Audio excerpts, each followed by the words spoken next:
What I have to present to you here is an English version of a lecture I had here at Warsaw a few months ago. I beg your pardon for not delivering it in free speech, as it should be. But, as you can see for yourself, I am an old man, and I don't feel up anymore to such a performance. So, again, I beg your pardon, and I hope for your kind, benevolent understanding.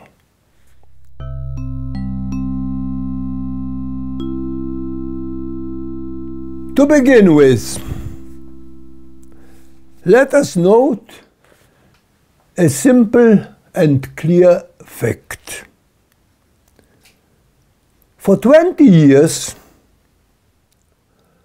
Poland has been the object of a violent and vicious propaganda. A vicious propaganda attack, I should say. This attack is trained at defaming us Poles internationally as a nation somehow particularly anti-Semitic. The assault is conducted mainly and mostly by the Jews of America. But it is also eagerly supported by Germans. A recent example from Germany is the grossly anti-Polish TV serial, which you might have seen, Unsere Mütter, unsere Väter, our mothers, our fathers.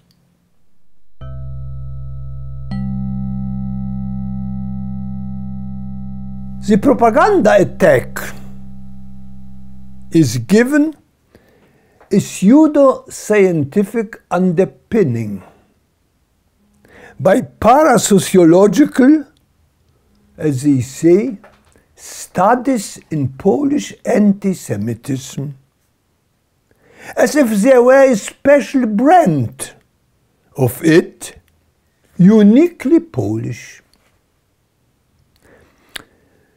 These so-called studies are pursued in Poland too. And one of the pursuers is a certain gentleman, Ireneusz Krzemiński, professor at the Institute of Sociology of Warsaw University and editor of a book entitled Are Poles Anti-Semitic?, published in 1996. Presently, he, Krzemiński, is preparing a topical sequel to that book, a modernized one. Last year, Krzemiński, in an interview for the Jewish-Polish daily Gazeta Wyborcza, had announced his latest discoveries in that field of Polish anti-Semitism, of course.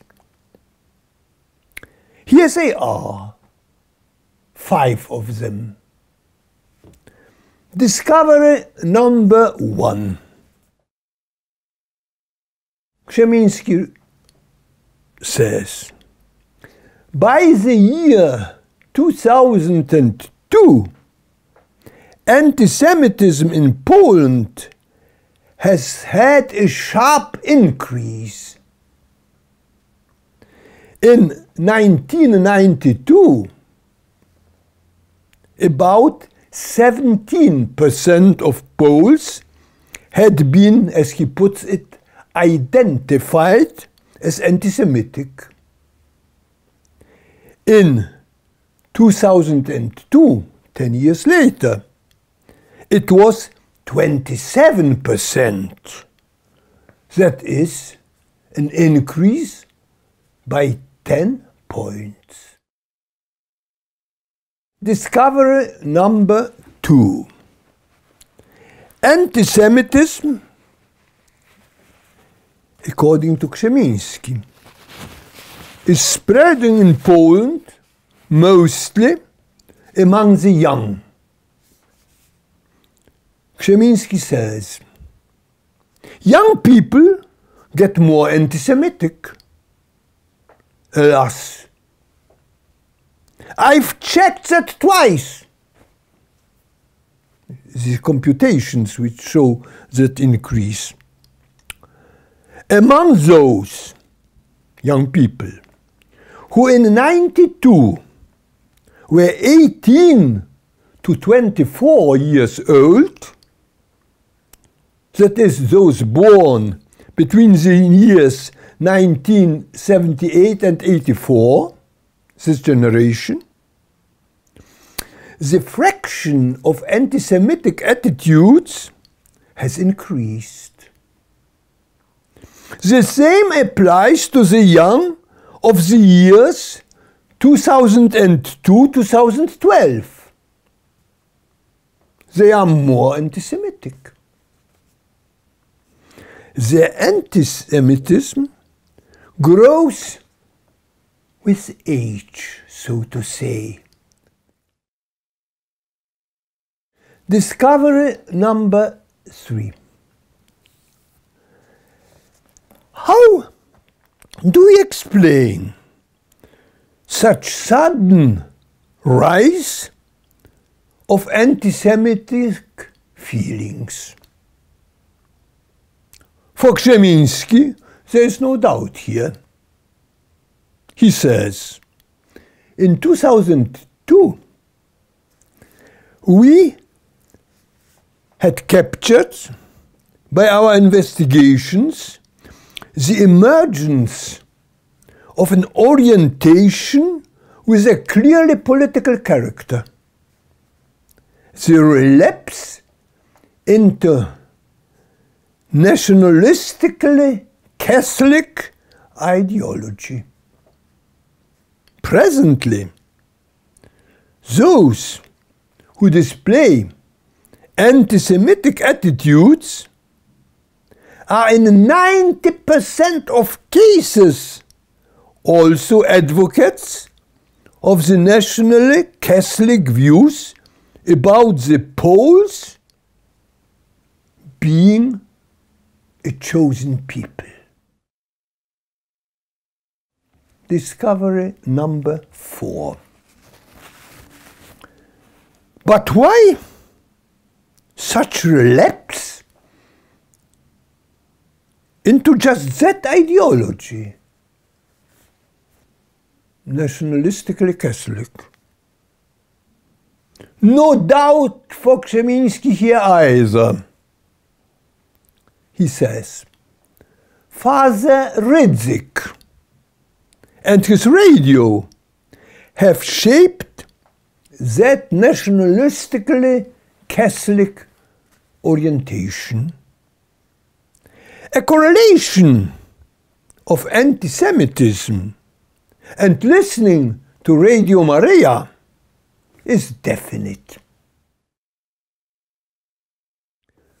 Discovery number 5. But what about the timing of this relapse?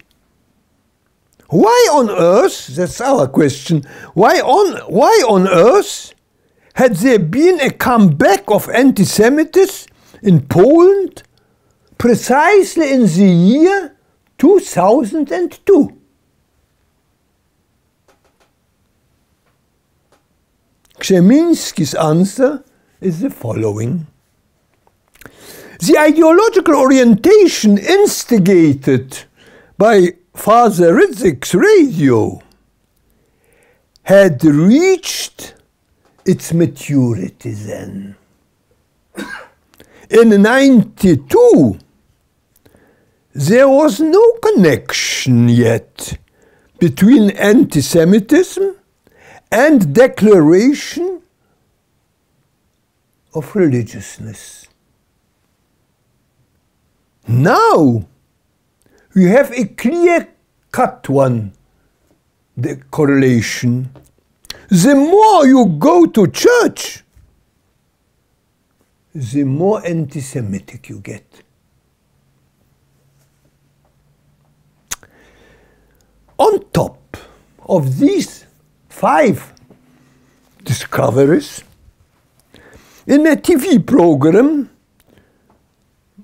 of November of last year, we have been told by Krzemiński himself that he is about, I quote him, to finish the evaluation of his latest studies in Polish anti-Semitism, intimately connected, that anti-Semitism, intimately connected with a whole block of nationally Catholic ideas about the superiority of a Pole over a Jew.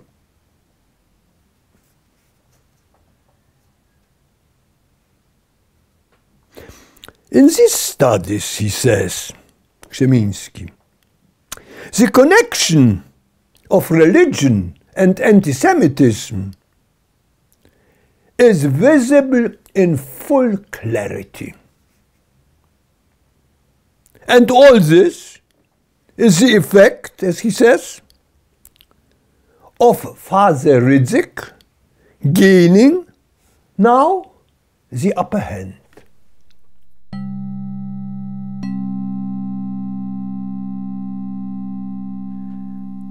What are we to say about these revelations?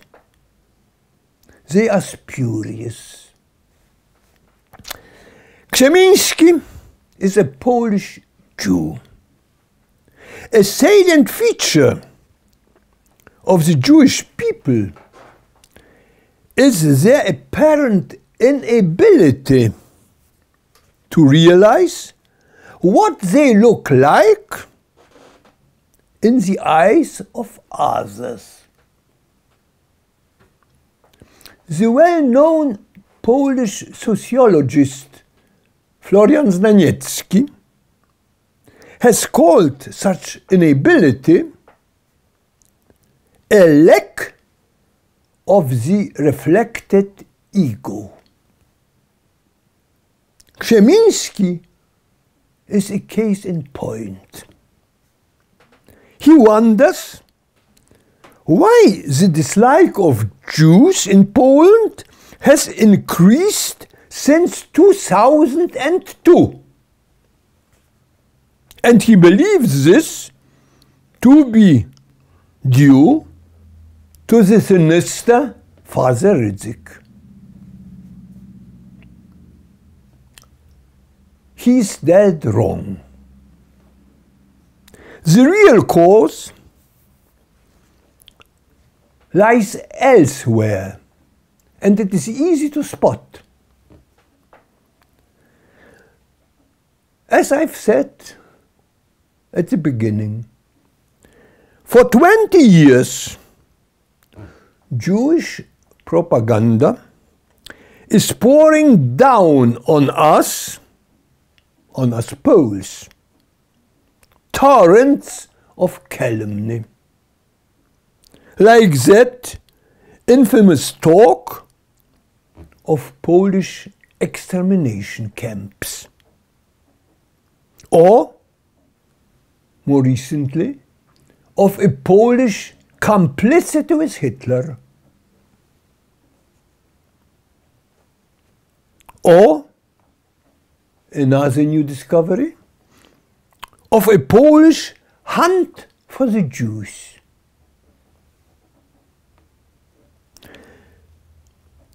All this is pure libel. The propaganda assault has reached its first peak in the year 2000. Notice the date. There was 2002, and that's 2 years earlier, 2000. A book was published then by a certain Jan Thomas Gross. John Thomas Gross, it should be said presently, I think, dealing with the events which in July of 1941 had happened at the town of Jedwabne. It is a book of vicious slander. But immediately after publishing it here, a worldwide anti-Polish din was raised,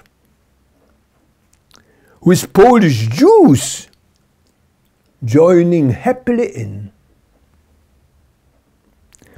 In 2001, an English translation of that book was published in America by Princeton University Press. And other publishers followed suit. In Germany, in the first place.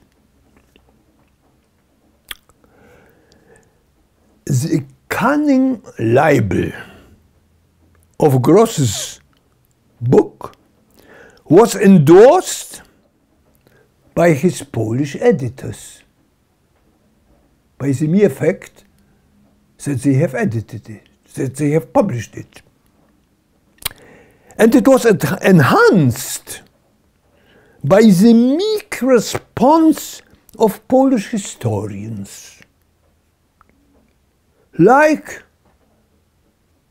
Paweł Machcewicz, who wrote then in a paper entitled In the Shadows of Jedwabne, w cieniach Jedwabnego.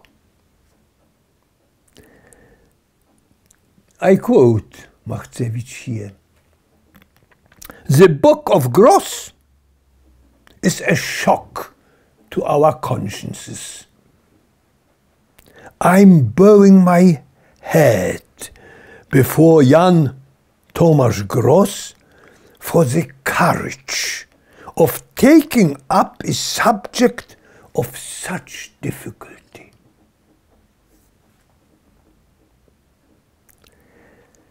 Declarations like that, there were many more of them, were pure servility. To defame Poland and the Poles from a safe haven in New York City, and with the enthusiastic backing of one's kin,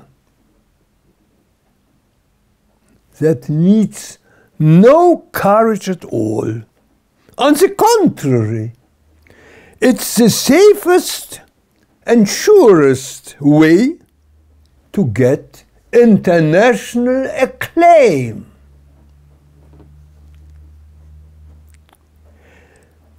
The Jewish propaganda assault on Poland culminated on the 10th of July of the year 2001. In a spectacle at Jedwabne, dressed up as a quasi-religious service of mourning, and joined by an abject speech by the then Polish president, Aleksander Kwaśniewski.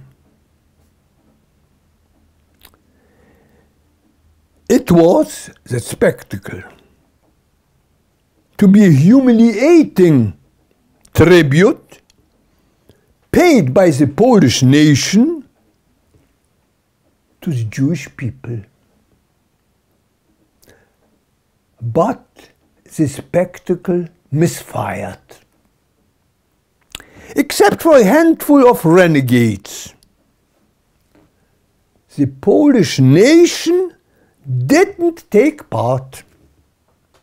Neither the Polish clergy nor the inhabitants of Jedwabne itself. The gala there was recognized for what it was: a mean propaganda trick. In 2001, the spectacle at Jedwabne was an attempt to discredit the Poles internationally, and now Krzemiński wonders why next year his polls have shown a growing dislike of those who were then up to discredit us, to those discreditors of ours.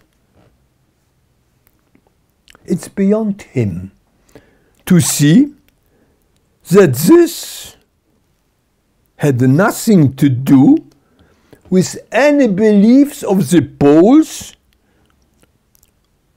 of being allegedly a chosen people, or with any feelings of our superiority. But it has much to do with the belief of another people to be the chosen one. I feel myself, I, Bogusław Wolniewicz, feel myself that, or rather how, the relentless attack on us under the pretense of Jedwabne has changed my own attitude of the Jews, towards the Jews, in disfavor for them. They have shown their implacable hostility to us Poles and to our ways, to our way of life.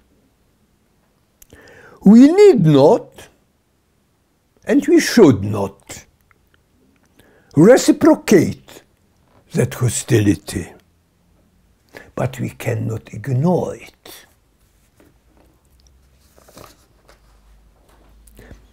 We cannot, for instance, ignore the slander of a lady like a certain Anna Bikont,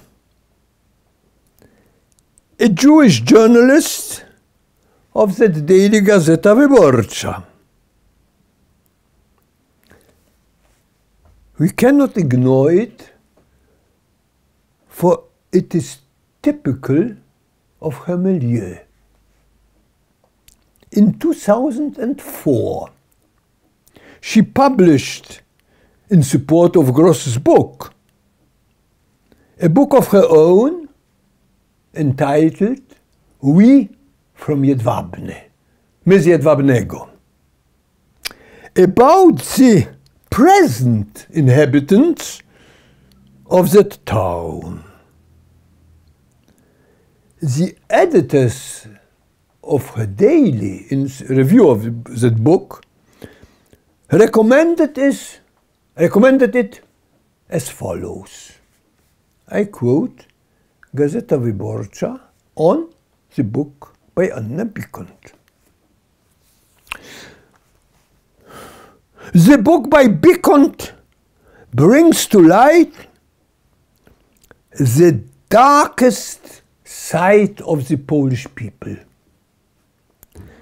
In 1941, the Poles in Podlasie have exterminated their neighbors, murdering them in a beastly way and plundering their property.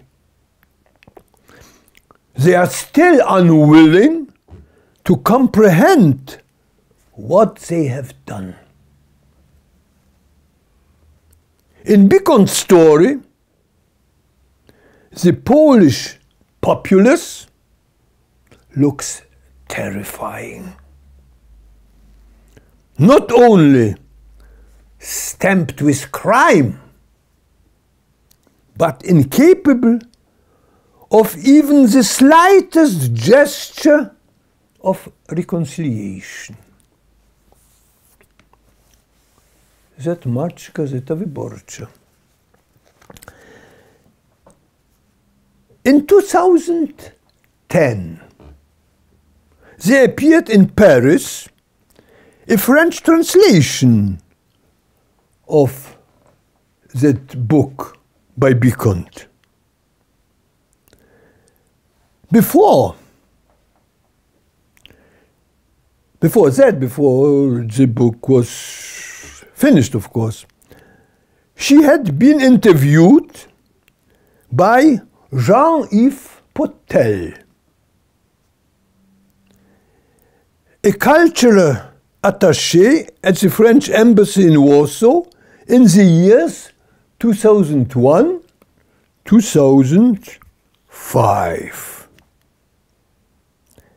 And the author, that Potel, of a clearly anti-Polish book entitled The End of Innocence, Poland as confronted with its Jewish past. The book, then 2 years later it was published in Polish. The book is a set of interviews, one with Bikont, among others. There, in that interview for that Potel, she had the following to say. In Jedwabne, it's not just a question of the indifference of Poles in view of the crimes on Jews, but of their part in that crime, which is a confirmation of what has been always reiterated by American Jews. In Poland, those American Jews, are often regarded as liars. And now, here you are.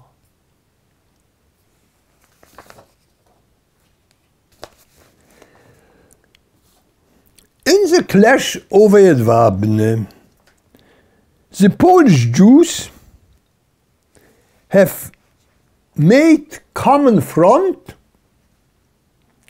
with the American ones. A common front against their Polish countrymen. They have shown thereby not to feel in solidarity with Poles. Their hearts beat for the other part. Should we take it amiss with them that are the beating of the heart? Not necessarily. Although they have shown also a lack of loyalty to the Polish state, whose citizenship they enjoy. What we take amiss with them is their making us believe that they regard Poland as a homeland, not just a place of temporary residence. Because of the lack of a reflected ego, as Daniecki would have put it, they possibly don't even realize that hoax. But we do. We shall not forget the malicious glee of the Polish Jews over Jedwabne. The stance they have taken, which went like this, went and goes still up to today, like this. Now at last we have got something palpable against those Poles to jab them with till the end of their days. They won't dodge us anymore. For Polish Jews, Jedwabne was the moment of truth. To show clearly where they stand. For it shows to which of two nationalities one belongs, only in situations of crisis, when these nationalities and the feelings of those nationalities clash head-on. One may not belong to either nationality, but one cannot belong to both, to two at once. That's an impossibility. In critical situations, the anti-Polish stance of Polish Jews has shown up many times before. Another case in point was their stance in the autumn of 1939 in eastern Poland, occupied then by the Soviet Union. The glee of Polish Jews there over the defeated Poles has been acknowledged on the Jewish part so far only by Professor Adam Schaff. In his book, A Notebook of a Worried Man, Notatnik Kłopotnika is the title in Polish, he wrote, I'm quoting Adam Schaff. Let me say here something very topical historically. To all those Polish Jewish grievances, we should add in Poland a particular one. And one possibly inexcusable to the memory of this generation. The stance of Jews in eastern Poland to soldiers of the retreating Polish army. Why? Drawing back in face of the Red Army. I'm not to go, says Adam Schaff, into any details of the infamous events known to me on testimony of credible eyewitnesses. It was an eruption of hatred, an infamy, and a betrayal of Poland. Or even worse still, says Schaff, evidence of the lack of any bond with it. Such facts, continues Schaff, get never forgotten and hardly ever are being forgiven. Myself, he says, I feel deeply ashamed as I stem from this population. Adam Schaff was a Jew. But what can I do? Just say I feel shame and that I apologize. I very much apologize. It was very decent on the part of Professor Schaff to have said this much. And we appreciate it with respect. But, nevertheless, apologies do not change historical facts. They merely create new ones.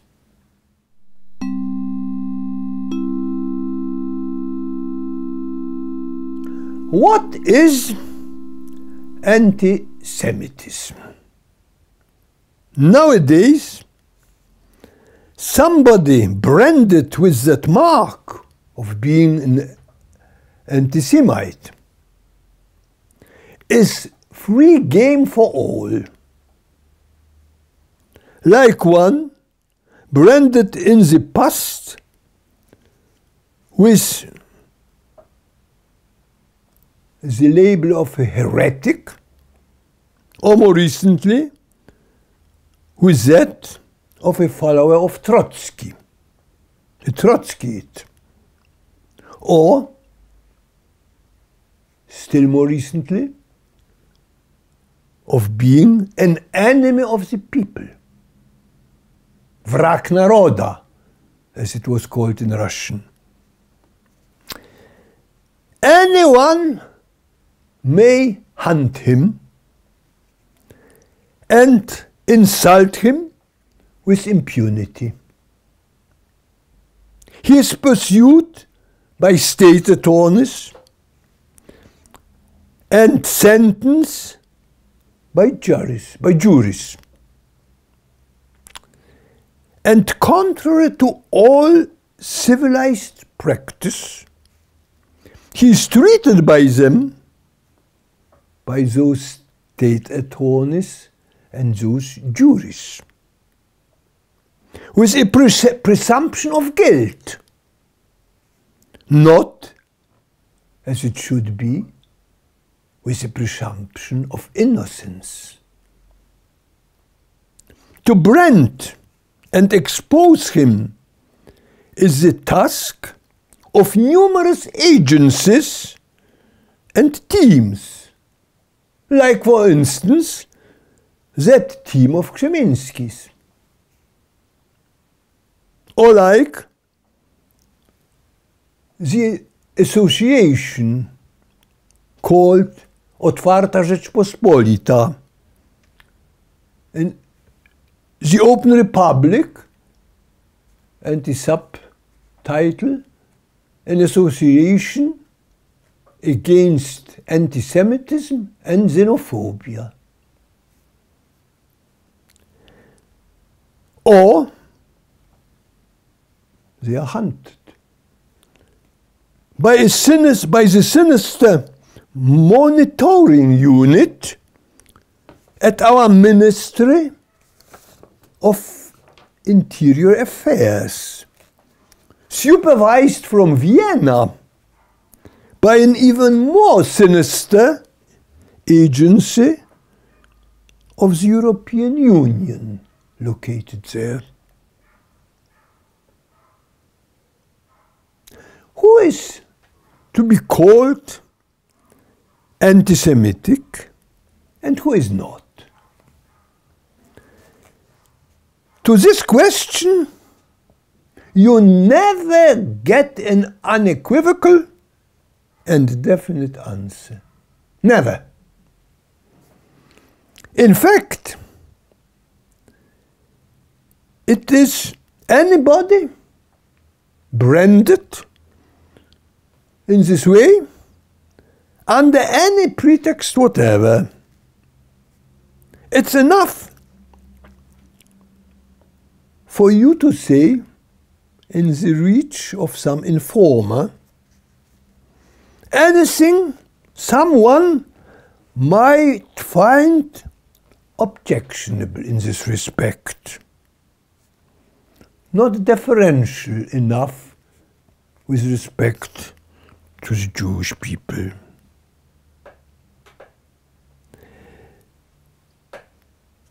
Pasting on you the label of an anti-Semite will be then regarded by those informers, will be then regarded of those informers as an act of virtue and of moral sensitivity. A fear to be so labeled is spreading silently around. Even to use the word Jew recklessly seems inadvisable.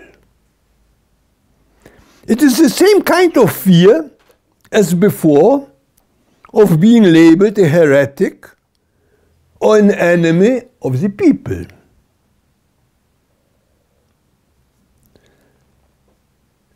These labels, heretic or enemy of the people, killed physically. The new one kills so far just morally. But even so, it proves very effective. We hear from Canada that there, saying anything critical of Jews means instant civil death.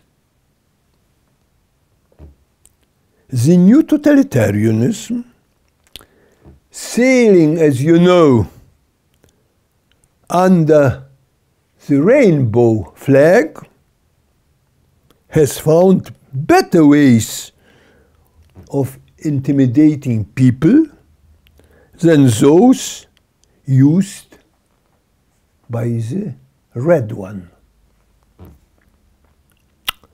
Another label with similar effect is that of a racist. Anybody so branded is pursued relentlessly all over the Western world, provided he is white. People of another color are never harassed on that account. In the presidential elections in America in the year 2008, 95% of American Negroes and almost 80% of American Jews voted for Barack Hussein Obama. His only merit and only title to serve as the President of the United States was his being black of skin. So the criterion of his election was strictly racial.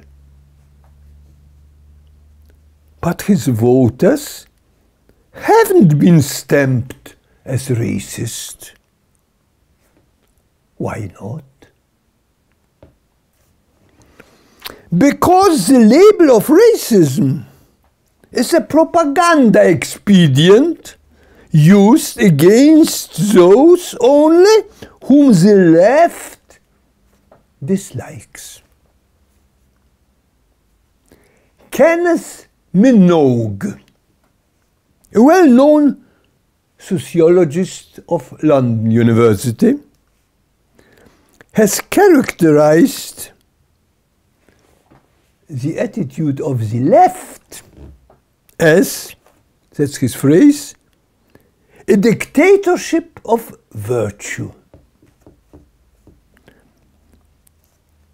which is to be imposed upon the world. The dictatorship of virtue. In his Minogue's introduction to a book by another author, the book of that author is called The Poverty of Multiculturalism, Minogue writes, multiculturalism is a doctrine about the purity of the heart. Sympathy for one culture rather than another indicates an impurity of the heart. And the psychological power of the doctrine is enhanced by the almost sinister indifference people have to actually defining racism. Any accusation of it seems to stick. The same applies to the accusation of anti-Semitism. Any accusation of it seems to stick. The accuser demonstrates thereby his purity of heart.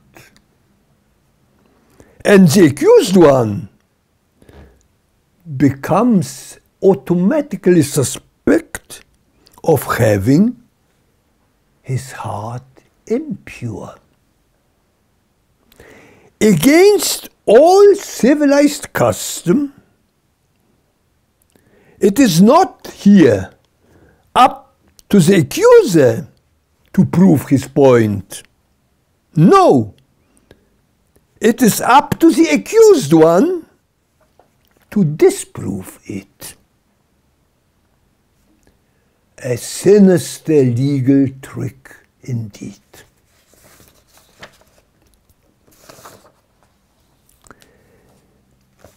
As for the causes which induce people to abandon so easily basic institutions of our civilization, for instance, as the one of a legal presumption of innocence,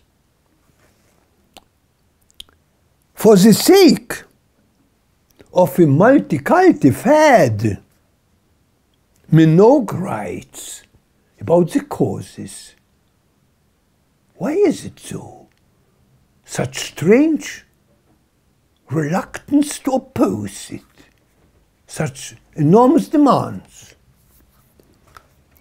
Minogue writes, multiculturalism arises less from the love of others than from hatred of our own form of life. Reasons for that can only be guessed at. They are certainly buried deep in the nature of our civilization.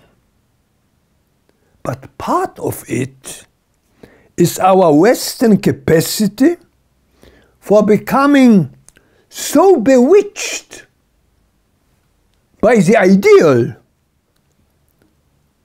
that we learn to hate the real.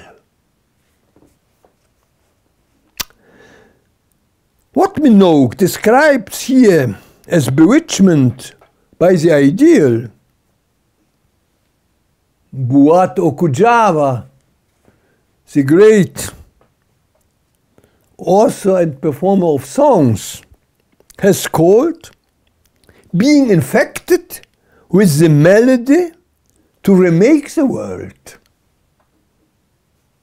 Indeed, this bewitchment, or that melody, as Okujawa puts it, is at the core of the leftist bent of mind.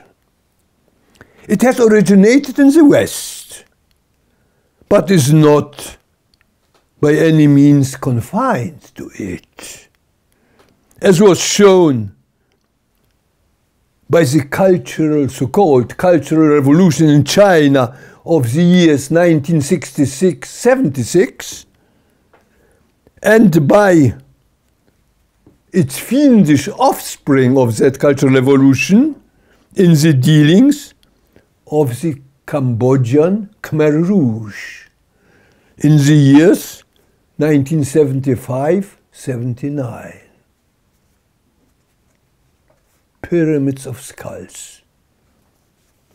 You may have seen this in some pictures. For a free man, it has become today a point of honor not to let himself be intimidated by handy labels, like those of racism, or anti-Semitism, or fascism, or whatever. His best defense of the free man, his best defense is freedom of speech and a constant use of it. Freedom of speech is the cornerstone of democracy. It admits of one limitation only, the formal one, to respect good manners. Except for that, anybody may say in public whatever he pleases.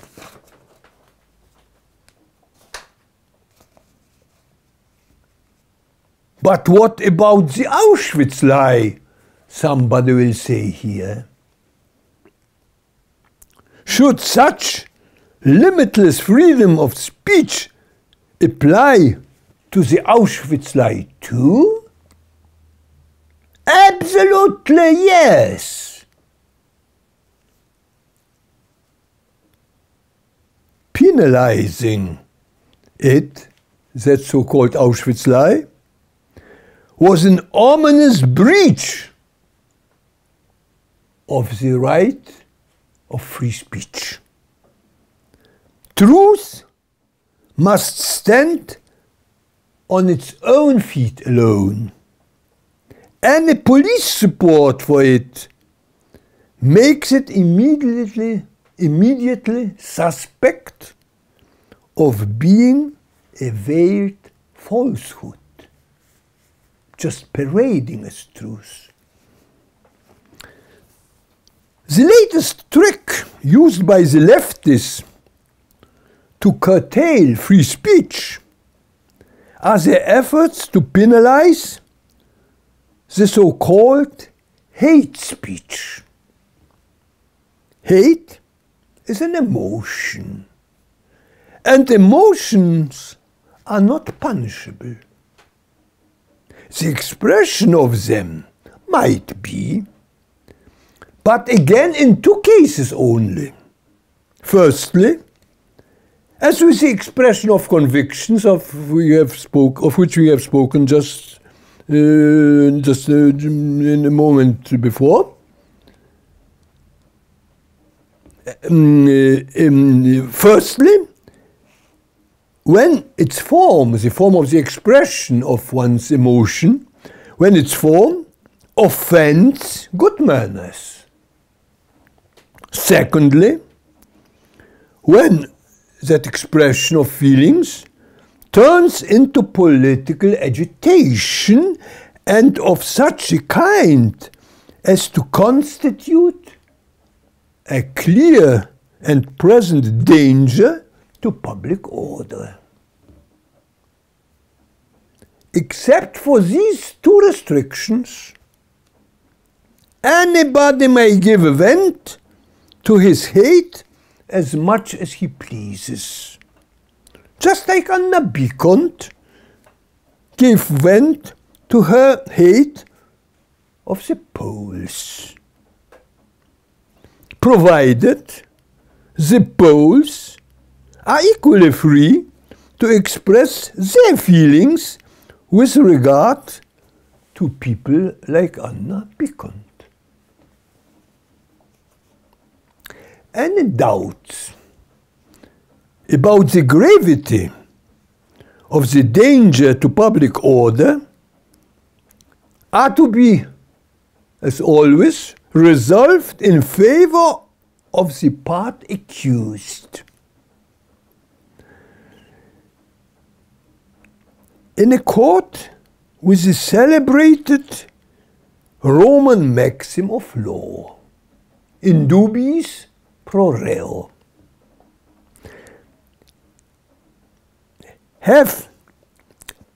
We ask then the question, have the defendant's words offended good manners, or did they constitute a clear and present danger to public order?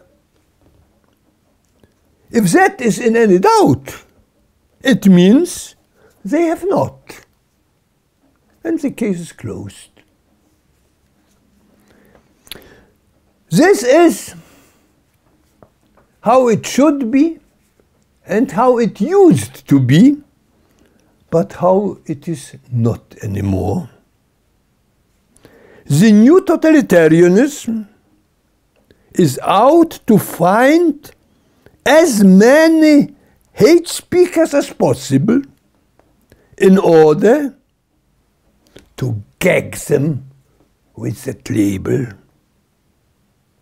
Pure hearts feel themselves entitled to gag anyone with an impure heart.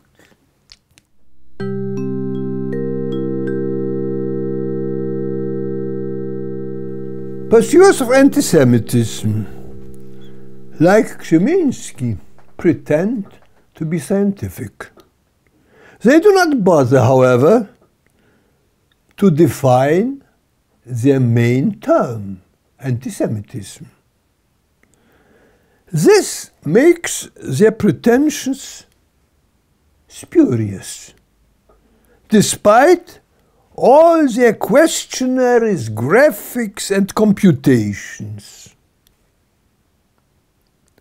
If one is up to investigate statistically some social phenomenon, be it the spread of anti-Semitism or that of Alzheimer's disease, for instance, one has, in the first place,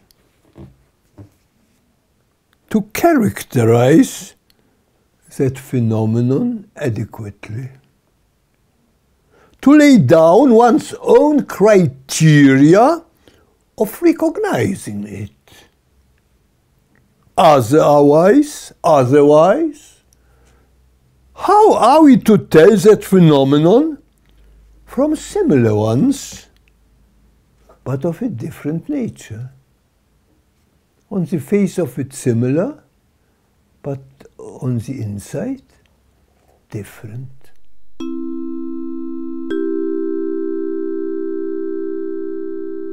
Krzemiński and his team skip the problem. What they call a definition of anti-Semitism is no definition at all.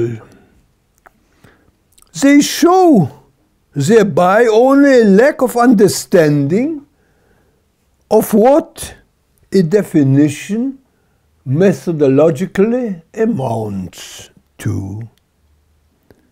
That it is not a formal ornament in the text, but an instrument of constant use. In particular, a definition is to serve as a rule for eliminating at wish the term defined. In our case, the term being anti-Semitic. From any context at hand, if you have a definition of anti-Semitism, you need not use the term anti-Semitism at all.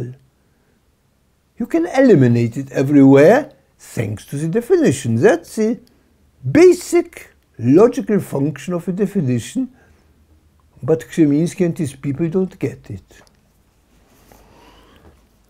In Krzemiński's book, we find a sham definition offered there by Helena Dattner. Here it is, that would-be definition. She writes, "Anti-Semitism is a negative disposition to Jews." This is far too sweeping. If I feel offended by a Jew, it disposes me negatively to him, of course. Not, however, because he's a Jew, but because he has offended me. Dattner's would-be definition is a bag to hold as many people as anti-Semitic as possible. This is the way of propaganda, not the way of science.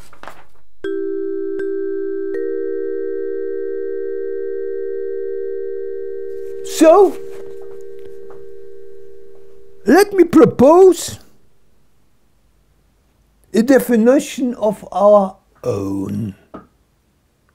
Here it is. To be anti-Semitic means to have an irrational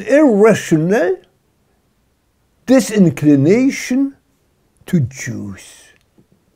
Let me repeat it. To be anti-Semitic means to have an irrational disinclination to Jews.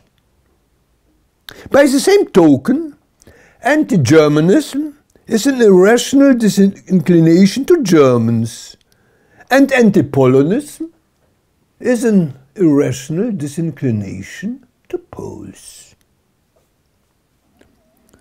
Disinclination to somebody, be it an individual or a group of individuals, is the logical genus for anti-Semitism.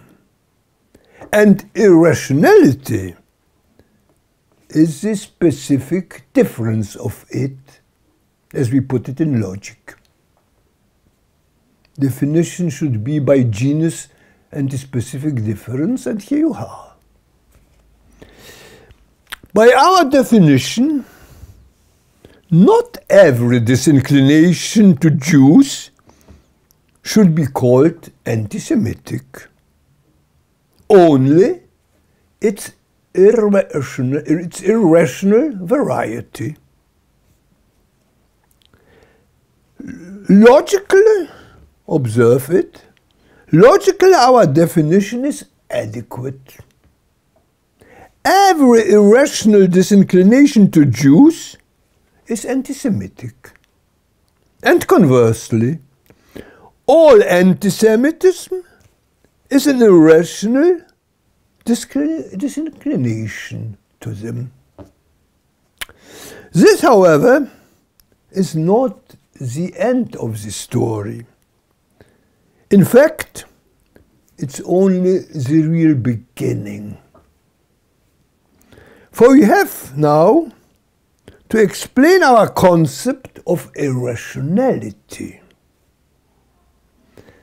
This shows the further need for further explanations, that is, further definitions. This shows that the concept of anti-Semitism cannot be explained adequately in one step. One definition will not do. We have it given already. What we need is a theory of the social phenomena, of the whole field of social phenomena, embracing anti-Semitism as a special case. In that theory, our definition would be anchored logically by a chain of auxiliary definitions. That's a long way to go. We'll take just one more step on it.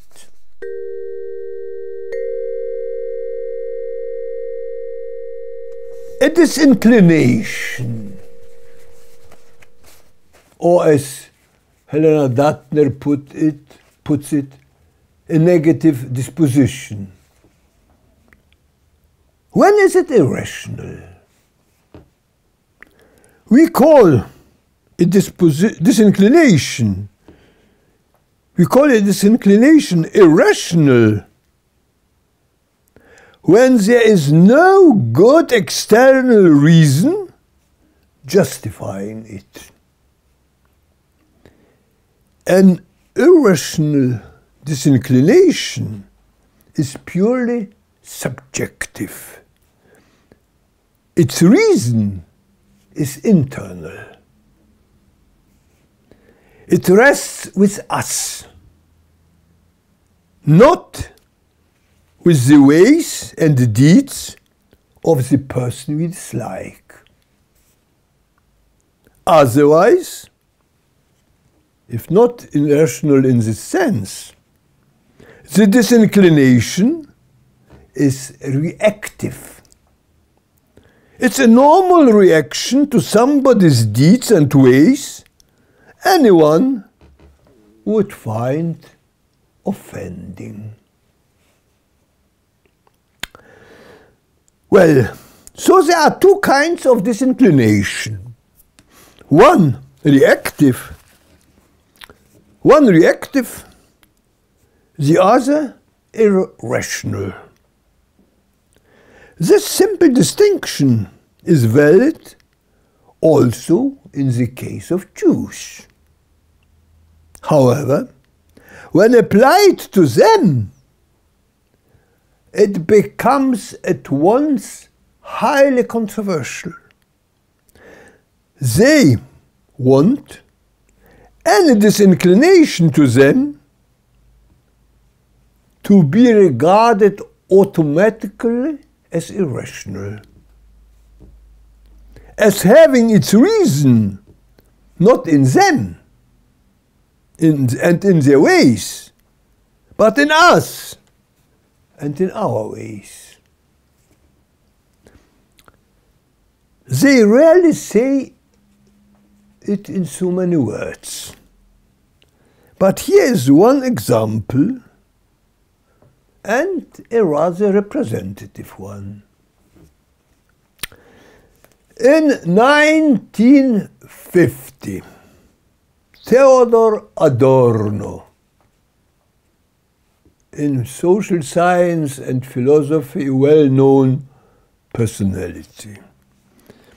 In 1950, Theodor Adorno published in New York, with the support of the American Jewish Committee, the well-known volume Authoritarian Personality, which was to become a paradigm for all sociographic inquiries into anti-Semitism, like that of Kaczynski too. Adorno declares there, right at the beginning, page 2,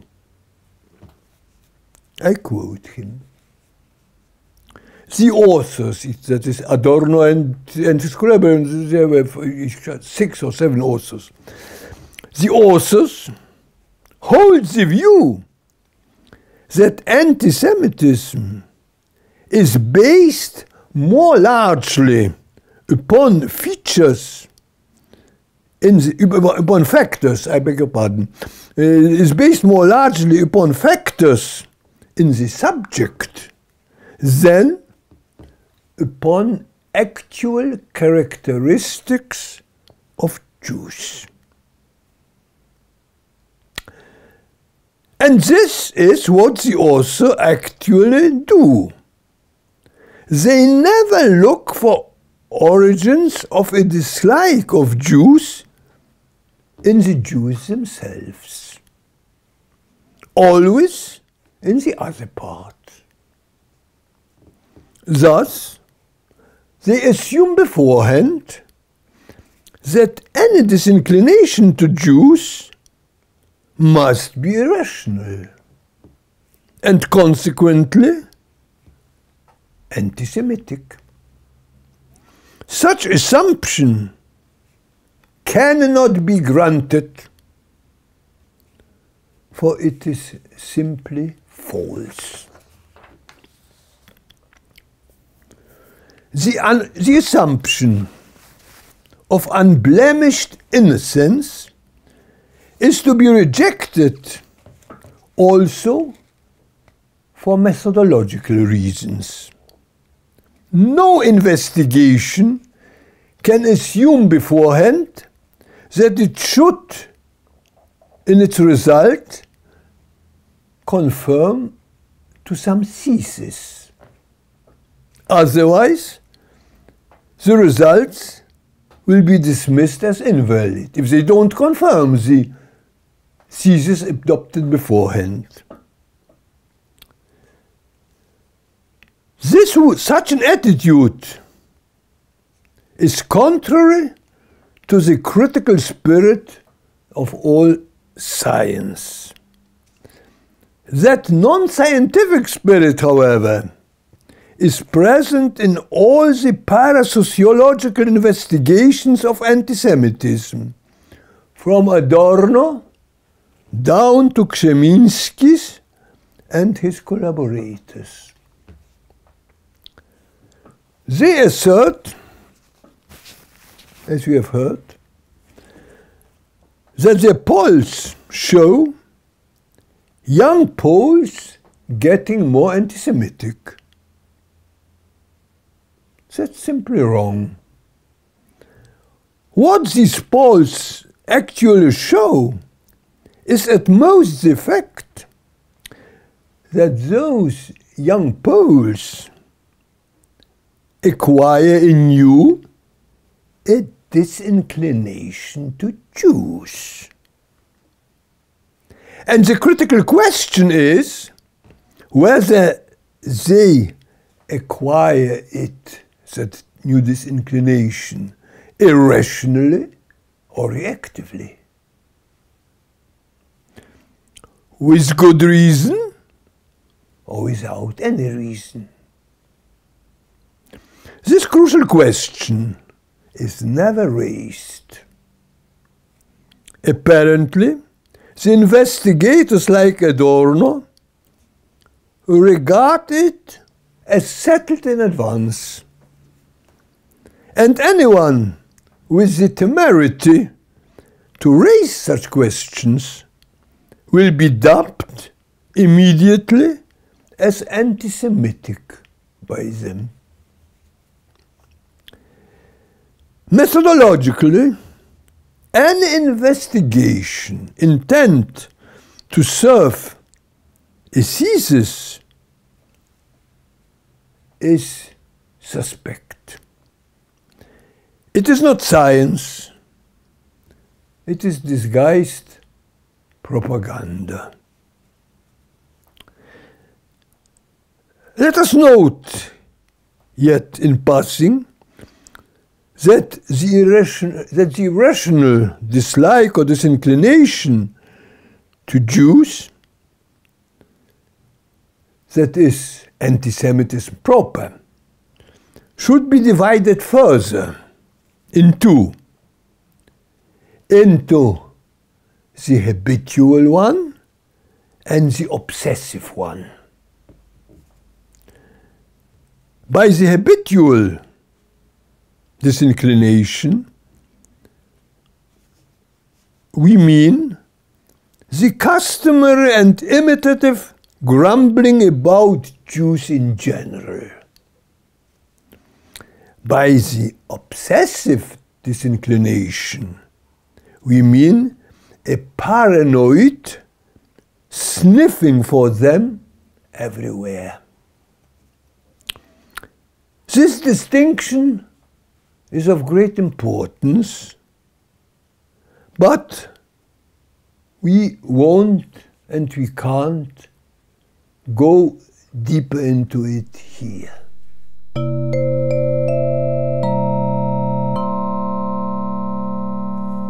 Finally, let us have a look at two latest examples of Jewish actions which give rise to a reactive dislike of the people.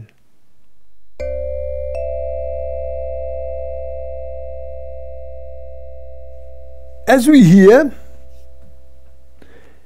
in the so-called Museum of the History of Polish Jews, erected recently in Warsaw, there is to be, as a permanent element of the exposition in that museum,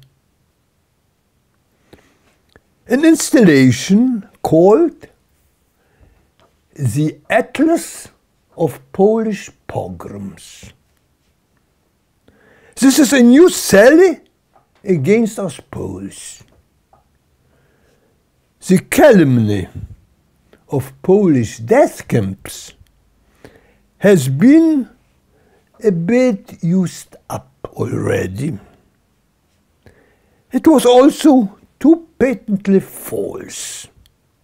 Therefore, something new had to be invented to match the slander of Polish anti-Semitism.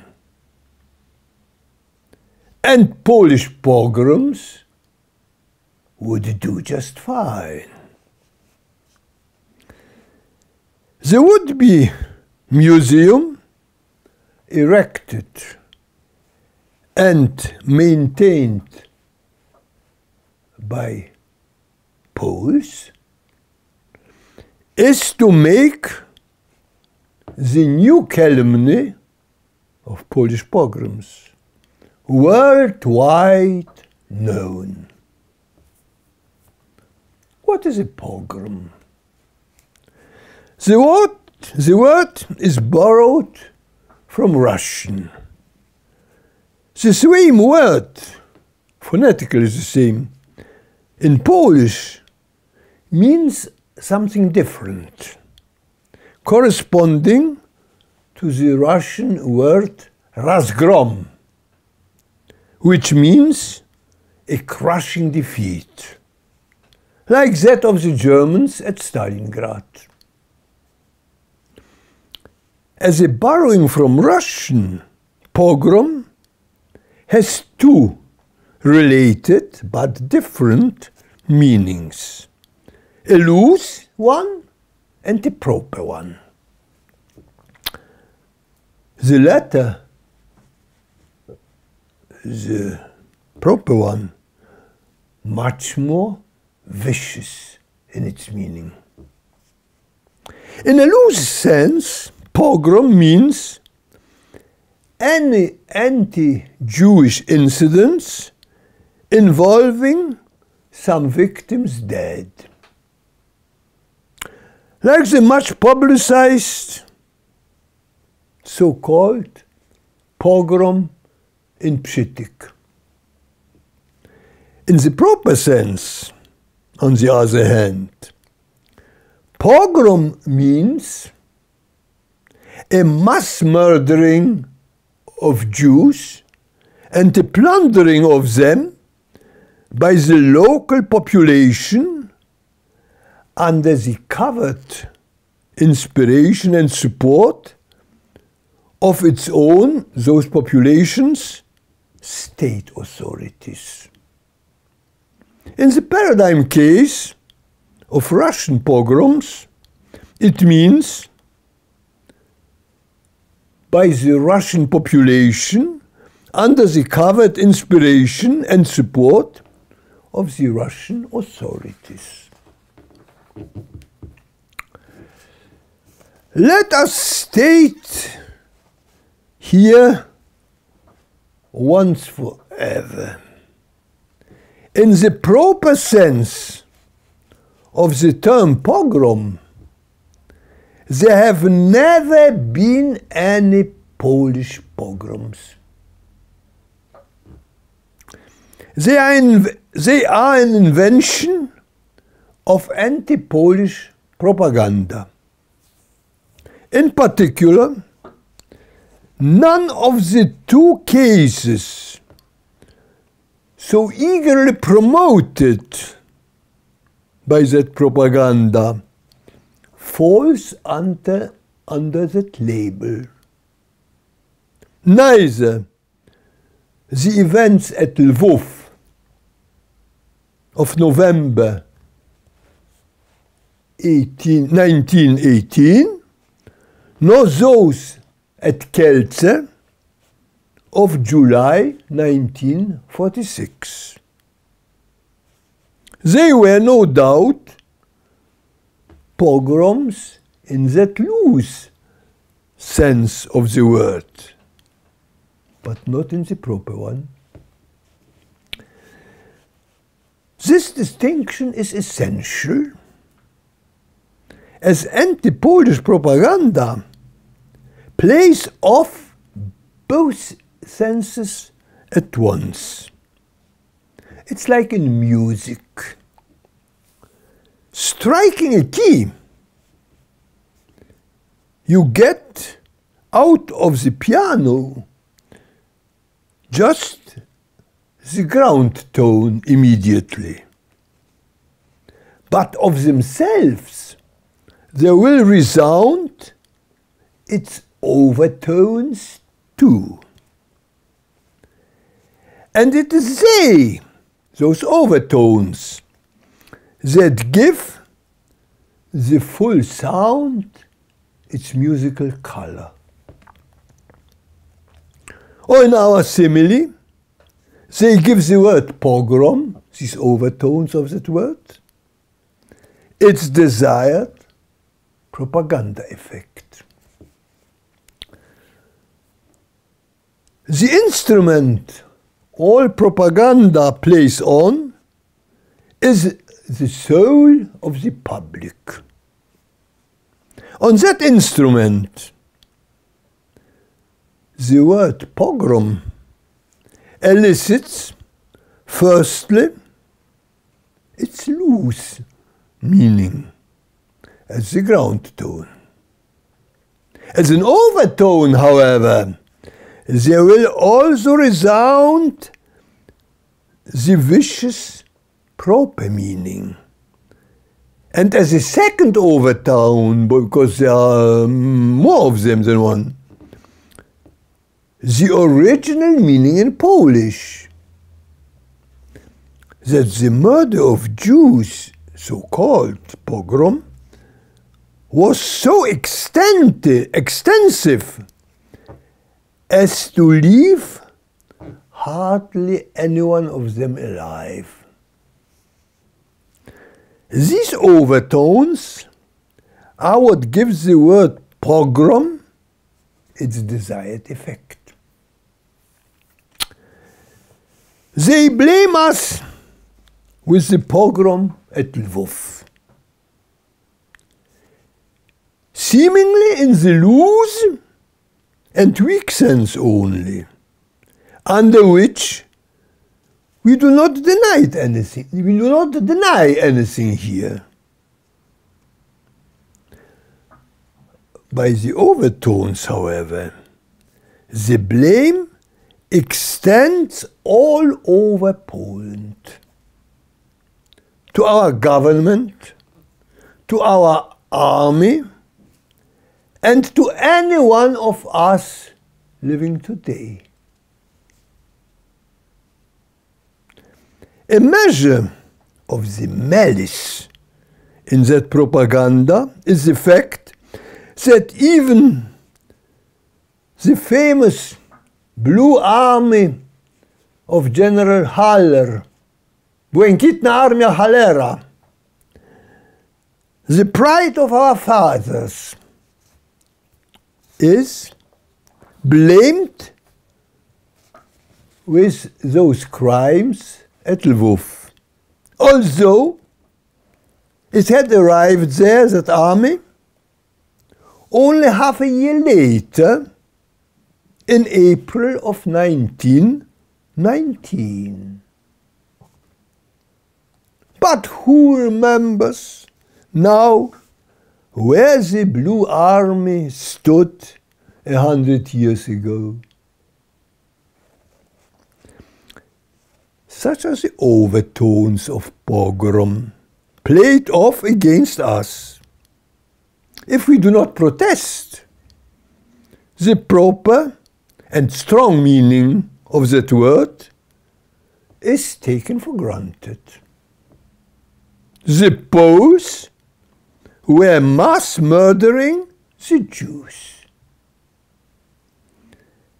And if we do protest, they will quietly switch over to the ground tone, crying out with indignation, "But you Poles have admitted yourself there was a pogrom at Lvov.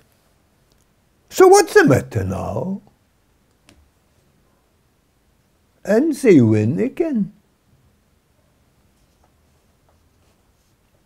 It's foolproof, this device, or this expedient. I was here, wait a minute, yes. The trick works admirably.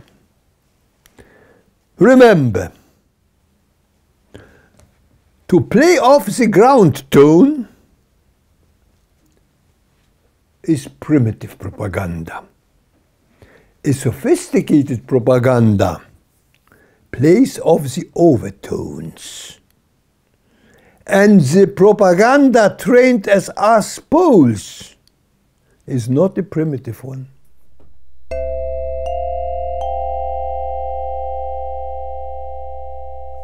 Here's another example of that anti-Polish propaganda, very topical. Half a year ago, in the daily Gazeta Polska Codziennie, we could read the following information from their correspondent in Tel Aviv. he, or as a she, because it was a lady, wrote, on the 22nd of January 2014,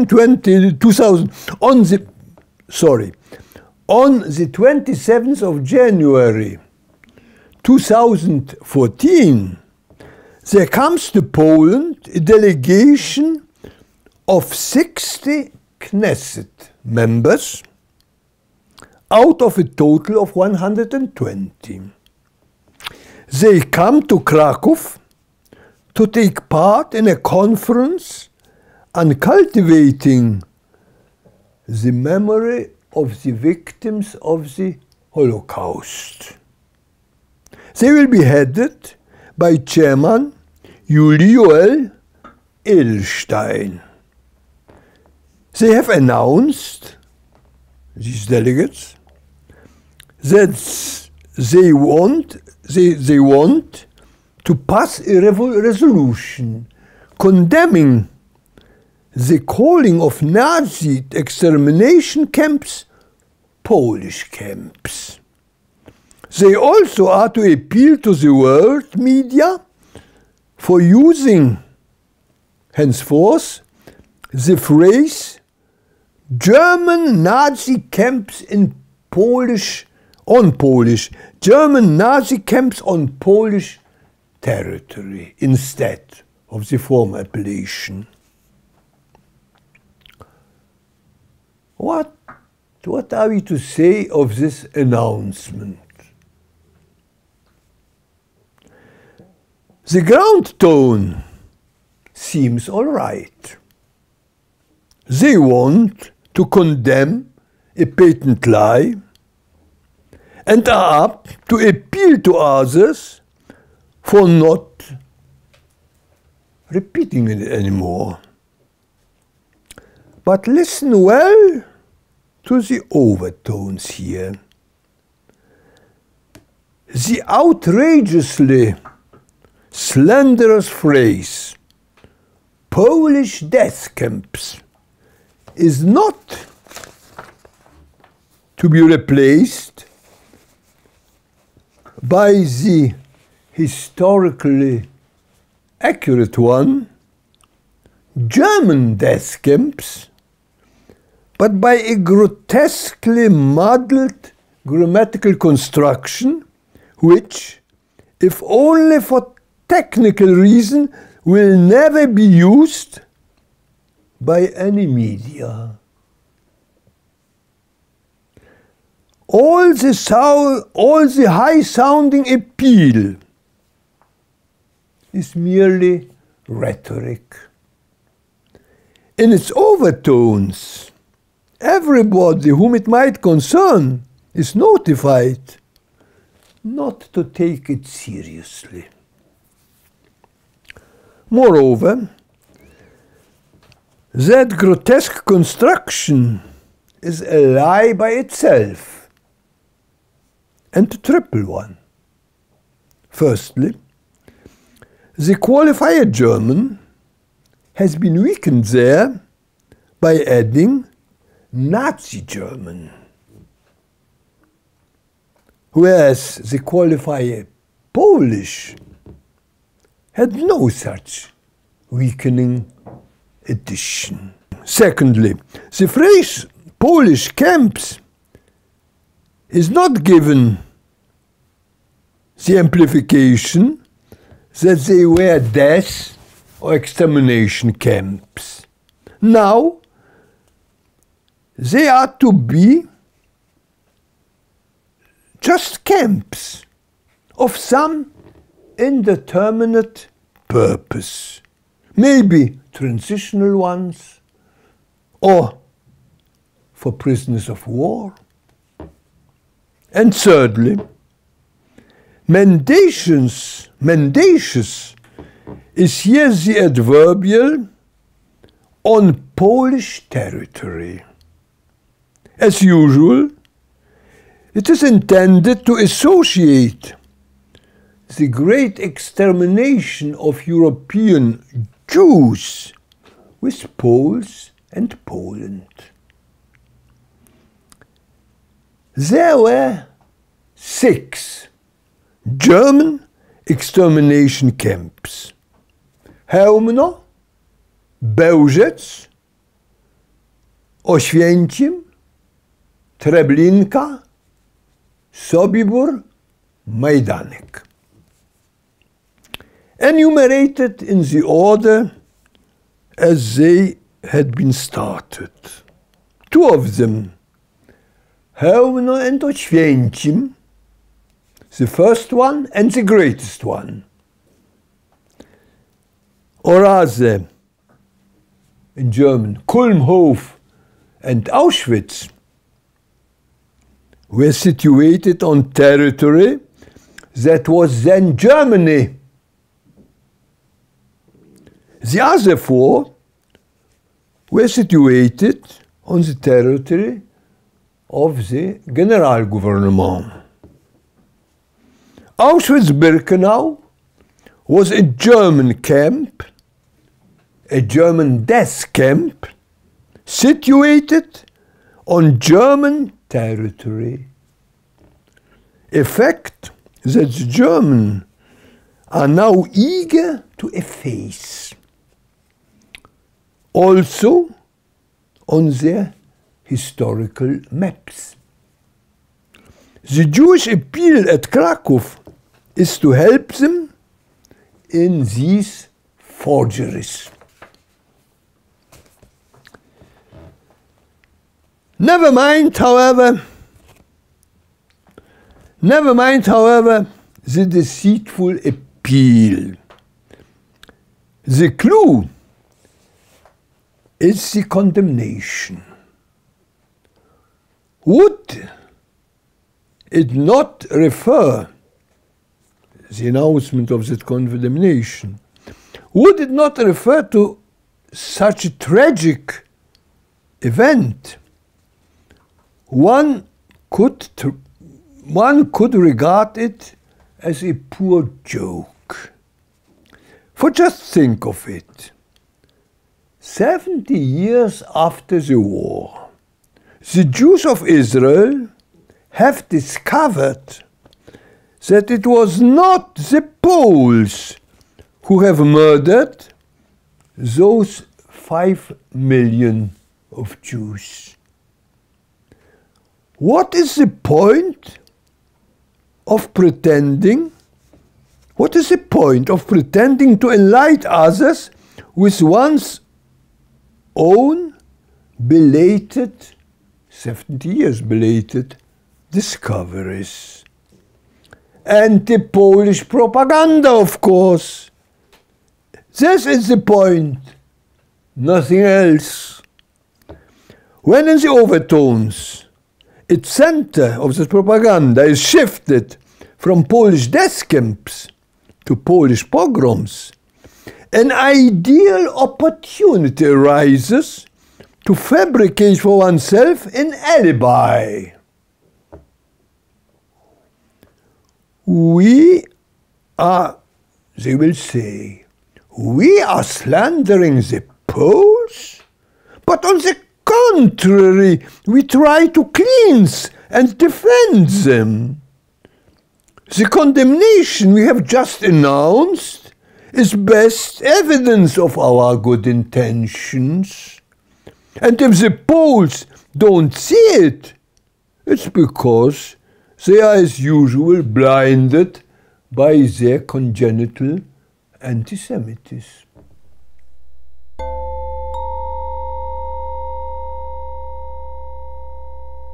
For many years, Jewish propaganda has been doing to us Poles great harm.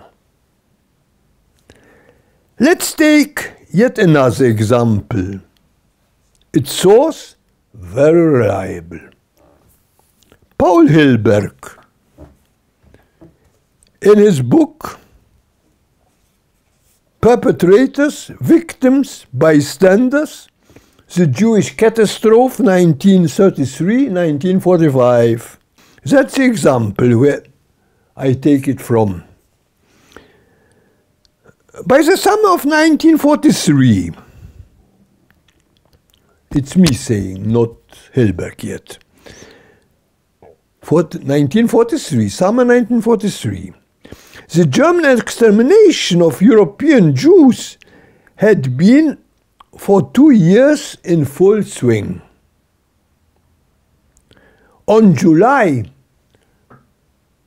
the 23rd of that year, 43, the director of the Institute of Jewish Affairs of the World Jewish Congress, Jacob Robinson, issued at New York a memorandum in which he had written, pretending only then having coming to know about the liquidation of the Warsaw Ghetto.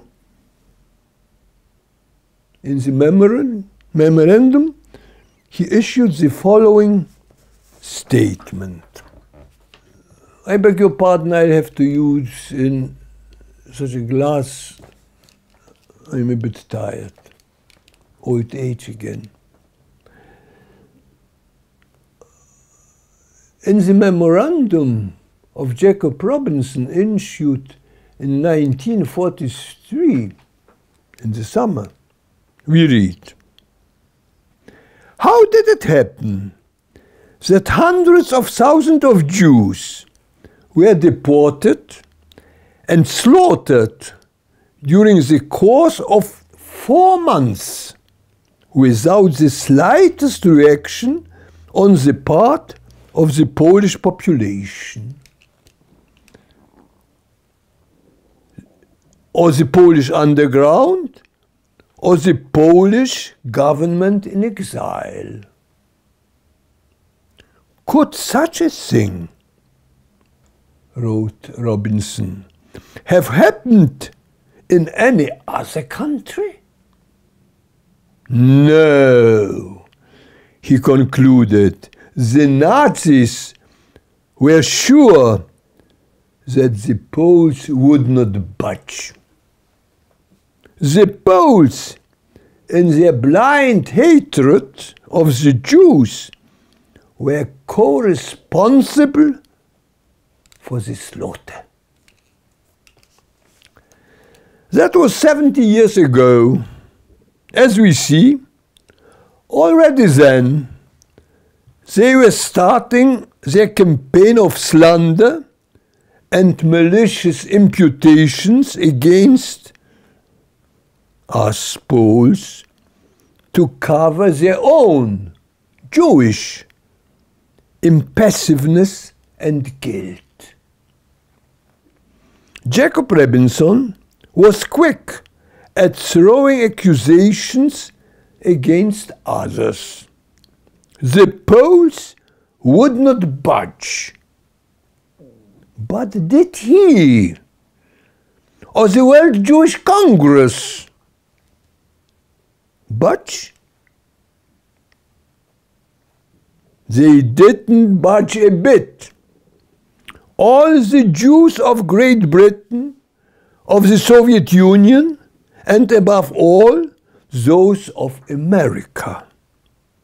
Now they excuse themselves insincerely that they didn't know or that they couldn't do anything. That's a double lie. They did know and they could do, but they were afraid of meeting with a discontent on the part of the Allies. The extermination of their kin in Europe did not move them that much to risk such a discontent.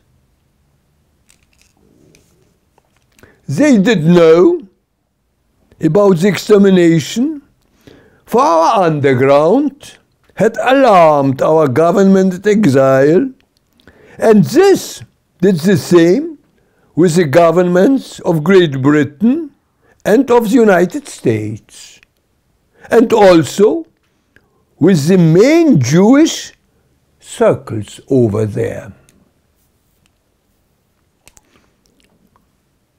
It had alarmed them that the Germans are doing with the Jews ghastly things. And apart from that, didn't the Allies and the World Jewish Congress have in the East any intelligence services of their own?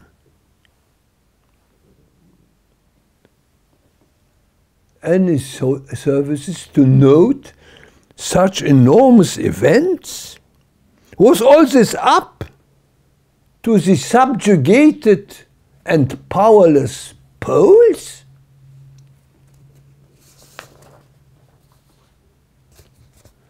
So they knew about the extermination, but they also could do something about it. And one thing they could have done beyond any doubt: the transport of Jews from Western and Eastern Europe began to arrive at Auschwitz in June of the year 42.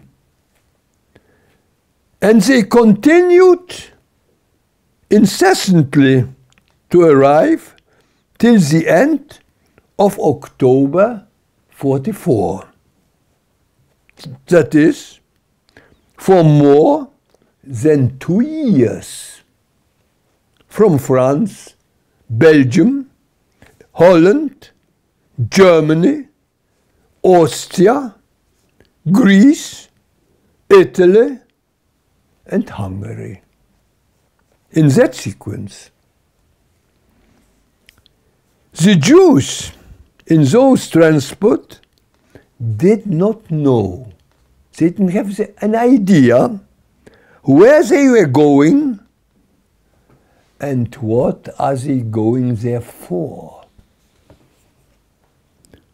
Why hadn't they been warned not at any price to board these trains of death?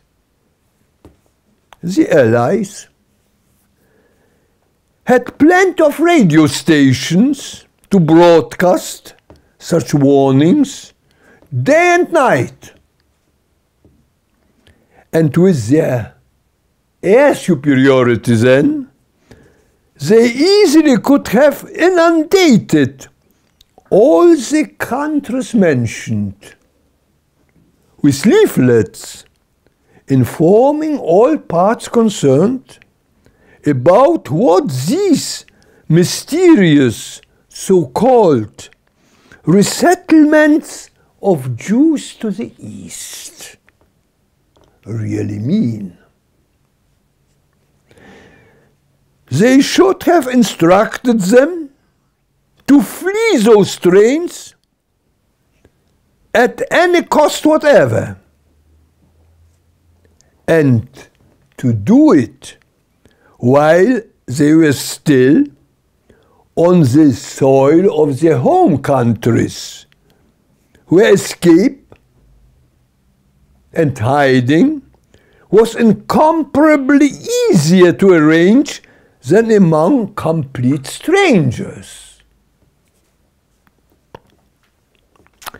A Jewish physician from Hungary, Dr. Miklos Nistli, has described his arrival on May. I have forgotten the exact day. In May, let's say in May of 44, May 44, at Auschwitz on a freight train, together with a crowd of others. He writes in his memories, An hour after leaving Kraków, our train stops at some bigger station. An inscription in Gothic letters announces the name of the place, Auschwitz. It means nothing to us. We have never heard of it.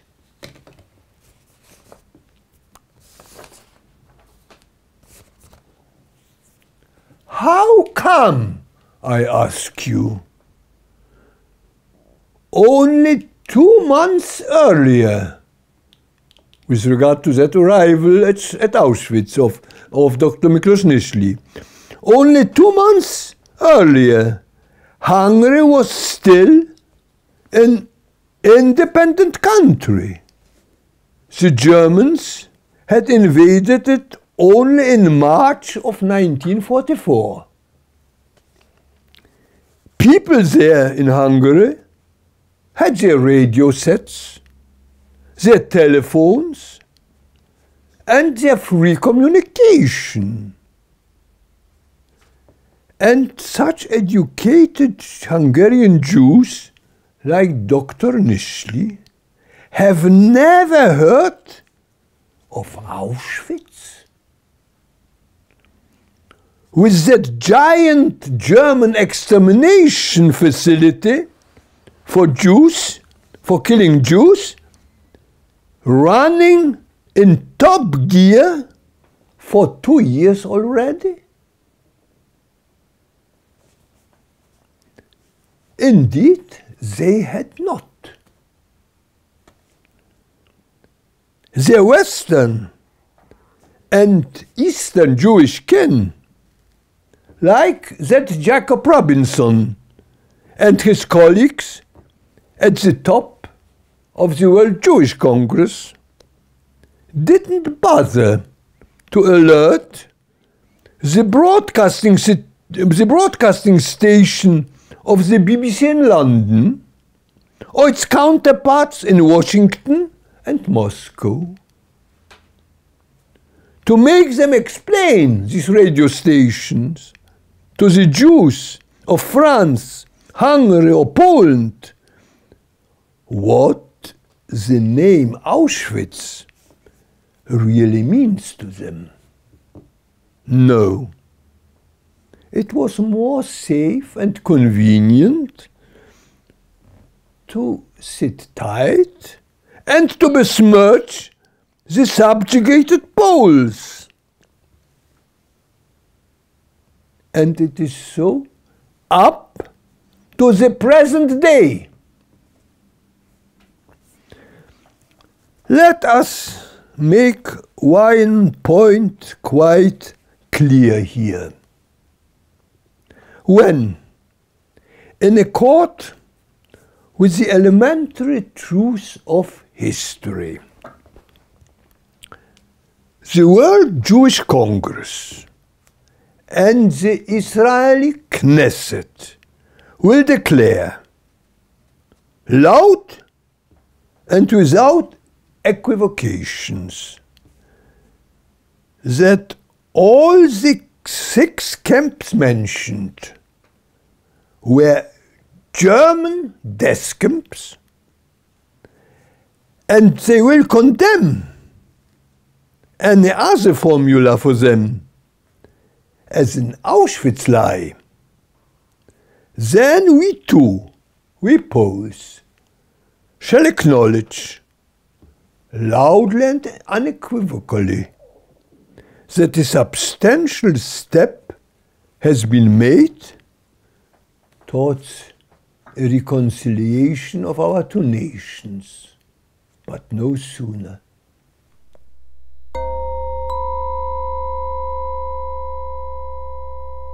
Eventually, the grandly announced historical conference of the Kneset at Kraków proved a bizarre anticlimax. The media hardly noticed it. The daily Gazeta Wyborcza gave it short shrift on page 4. No resolution on the phrase Polish death camps was taken. No appeal issued. Actually, nothing worthy of note had happened, except for the presence of some insignificant Israeli officials and a few senile Jewish survivors. The excuse for the anticlimax was ludicrous. Taking a resolution was allegedly prevented by the fact that Mr. Juli Edelstein, the chairman of the Knesset, could not come due to the death of his wife, as if private accidents could affect the course of international affairs. The well-known Shevach Weiss tried, in his usually devious manner, to hush up the fiasco by assuring us that, as he put it, a telling signal has been sent. But telling to whom and of what, he didn't say. It was just baloney. The point of the Knesset visit to Kraków was unclear right from the start. The fiasco has made it even more so. However, another point was made clear, and this was thanks to Mr. Yarif or Jarif, I don't know how to pronounce it, Levin, head of the government coalition in the Knesset. He had come and he said there the following: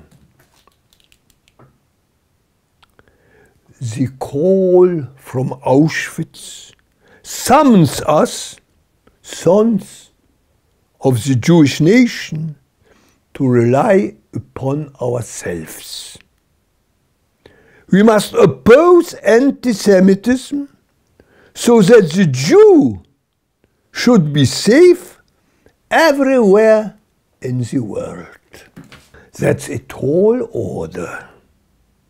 And it shows what the pursuit of anti-Semitism is all about. It is not about lofty universal ideals.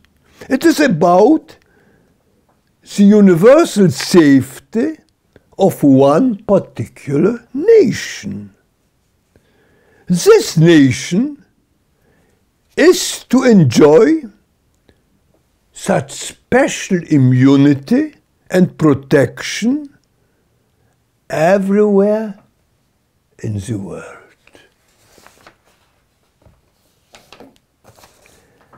To secure such universal immunity of the Jewish people, the concept of anti-Semitism is to be stretched as wide as possible. Such is also the purpose of the pseudo-definition adopted by Datner and Krzemiński, equating anti-Semitism with any grudge to Jews whatever, no matter whether viciously obsessive or reactive only. For in both cases, it encroaches on that universal immunity, as claimed by the call from Auschwitz in Jarif Levin's parlance. The same claim for complete immunity makes its appearance anytime when the slightest critique of some Jewish doings is immediately met with a rejoinder that this leads right to Auschwitz.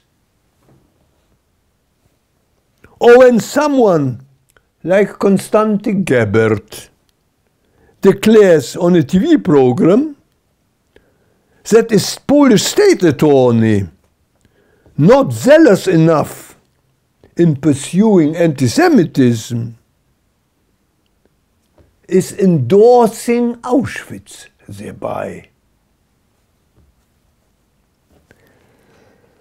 Rash and indiscriminate accusations of anti-Semitism are just blackmail.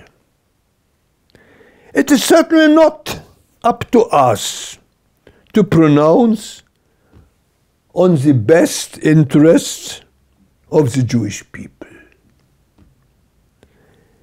It does not seem to us, however, that in the long run, the role of the great blackmailer of the world could serve them well. A sense of measure is apposite in everything. In blackmail, too.